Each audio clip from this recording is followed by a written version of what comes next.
বিরতির পর আবারও স্বাগত। 2026 এডিসি নির্বাচন এবং এই নির্বাচনের ডামাডোল এখনো কিন্তু বাজেনি, তবুও কিন্তু শাসক দল ইতিমধ্যেই ময়দানে নেমে পড়েছে এবং দলীয় কর্মী সমর্থকদের একত্রিত করবার চেষ্টা চলেছে, যার কারণে বিজেপি আমবাসা মণ্ডলের অন্তর্গত 51 এবং 52 নং বুথের উদ্যোগে বাগমারা এলাকায় উদ্বোধন হলো শক্তি কেন্দ্র কার্যালয়ের। এই শক্তি কেন্দ্র কার্যালয়ের উদ্বোধন করলেন বিজেপি আমবাসা মণ্ডল সভাপতি অজয় অধিকারী।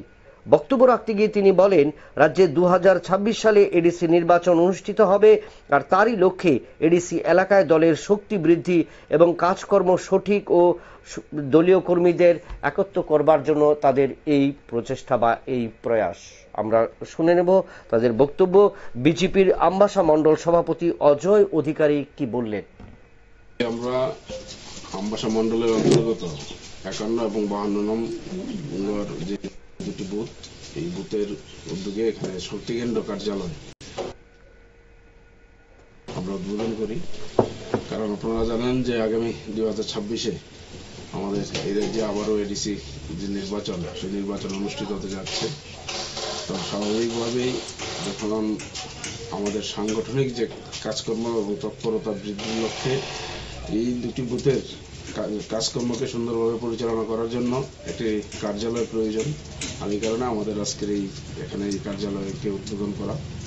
আমাদের মাঝে আজকে উপস্থিত আছেন আমাদের আমবাসা পঞ্চায়েত সমিতির চেয়ারপারসন তথা মহিলা মোর্চার ধলাই জেলার অন্যতম সাধারণ সম্পাদিকা শ্রীমতী হেমালি দেববর্মা মহোদয়া, উপস্থিত আছেন পার্টির ধলাই জেলা কমিটির সম্পাদক লালফির হালাম এবং এসসি মোর্চার ডিস্ট্রিক্টের সাধারণ সম্পাদক জন্টু সরকার, সভাপতিরা তারাও আছেন। তবে আমরা নিশ্চিত যে আগামী এডিসি নির্বাচনে আমাদের এই আমবাসা বিধানসভার প্রত্যেকটা সিটে আমাদের কার্যকর্তাদের মধ্যে যে উৎসাহ উদ্দীপনা আমরা দেখতে পাচ্ছি, এটা নিশ্চিত আমাদের এই বিধানসভার সবগুলো সিট আমাদের ভারতীয় জনতা পার্টির পক্ষে মানুষ মতামত ব্যক্ত করবেন এবং আমাদের জয় সুনিশ্চিত হবে।